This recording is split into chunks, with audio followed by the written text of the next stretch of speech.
दोस्तों हमारे चैनल को लाइक करें, सब्सक्राइब करें और बेल आइकन को दबाएं। बोलिए बांके बिहारी लाल की जय। मेरा यूट्यूब परिवार, कैसे हो आप लोग? आशा करती हूँ सभी ठीक से होंगे, अपने परिवार के साथ मस्त होंगे। भगवान आप सभी का मंगल करे, आप सबको भरपूर खुशियाँ दे। तो आज फिर मैं एक छोटी सी लघु कथा आपके लिए लेके आई हूँ। आप कथा को सुनकर बताना आपको कैसी लगी। तो कथा कुछ ऐसे है, जिंदगी की खटर पटर। आप समझ गए होंगे, जिंदगी की खटर पटर। आपने अक्सर लोगों को कहते सुना है कि घर की जिम्मेवारियां पूरी हो जाएंगी, बच्चे बड़े हो जाएंगे, हम अपनी जिम्मेवारियां निभा लेंगे, फिर भगवान का नाम लेंगे। घर में बहुएं आ जाएंगी, वो घर को संभाल लेंगी, फिर हम भगवान का नाम लेंगे। जब हम जवान होते हैं तो घर की परिस्थितियों में, मतलब घर के कामों में उलझे रहते हैं, बच्चों में उलझे रहते हैं, रिश्तेदारियों में उलझे रहते हैं और हम भगवान का नाम लेना ही भूल जाते हैं। हम आज से कल, कल से परसों और परसों से तरसों पे छोड़ते चले जाते हैं कि पहले हम घर परिवार की जिम्मेवारियों को निभा लें, फिर हम भगवान का नाम लेंगे, फिर हम मंदिरों में जाएंगे, फिर हम तीर्थ करेंगे, फिर हम सत्संग सुनेंगे। पर एक बात हमेशा याद रखें, आपने सत्संग में भी सुना होगा, कल कभी नहीं आता, फिर कभी नहीं आता। जो है वो आज है, वो इसी खटर पटर में है। ये जो घर के रोज़मर्रा के हमारे काम हैं, जो समय चल रहा है, वही हमारा अपना है। बीता हुआ कहानी है, आने वाले का हमें पता नहीं। तो क्यों ना समय रहते सत्संग सुने जाएं, यात्राएं तीर्थ किए जाएं, मंदिरों में जाया जाए, है ना। जब हम बुजुर्ग हो जाते हैं तो मन करता है मंदिर जाएं, चार धाम करें। कैसे करें भाई, घुटने ही नहीं चलते। तो समय रहते इस कथा से या सत्संग में हमें महात्मा लोग, पंडित लोग, ज्ञानी लोग हमें सिखाते हैं कि समय रहते भगवान का नाम ले लीजिए।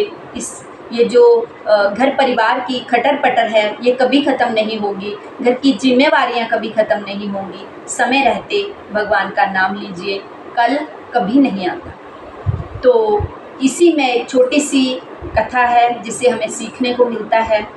एक बार श्री कृष्ण भगवान जी नदी के किनारे बैठे थे और मंद मंद बहुत प्यार से बांसुरी बजा रहे थे।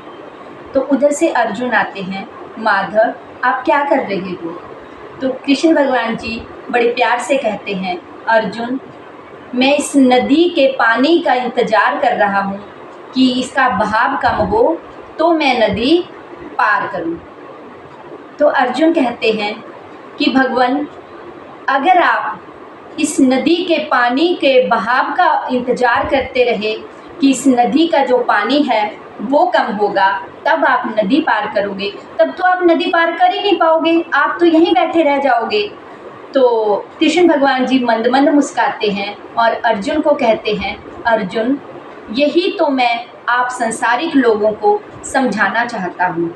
ये जो आप लोग कहते हो ना कि मैं जिम्मेवारियाँ निभा लूँ, फिर मैं मंदिरों में जाऊँगा, मैं जिम्मेवारियाँ निभा लूँ, फिर मैं यात्रा करूँगा, मैं जिम्मेवारियाँ निभा लूँ, फिर मैं सत्संग जाऊँगा, मैं जिम्मेवारियाँ निभा लूँ, फिर मैं भगवान का नाम लूँगा।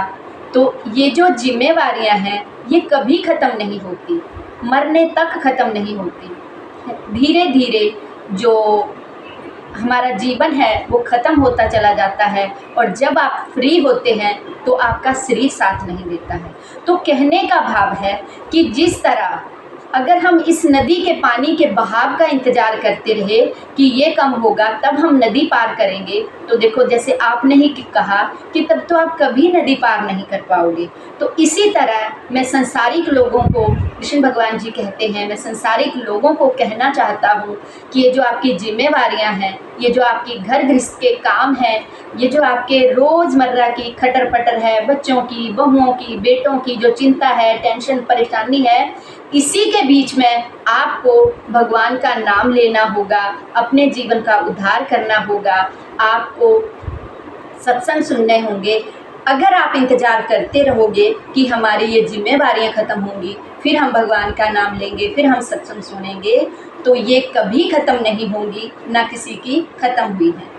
आदमी का जीवन ख़त्म हो जाता है, पर जिम्मेवारियाँ कभी ख़त्म नहीं होती। ये जिम्मेवारियाँ हमें खा जाती हैं, पर कभी कम नहीं होती, कभी ख़त्म नहीं होती।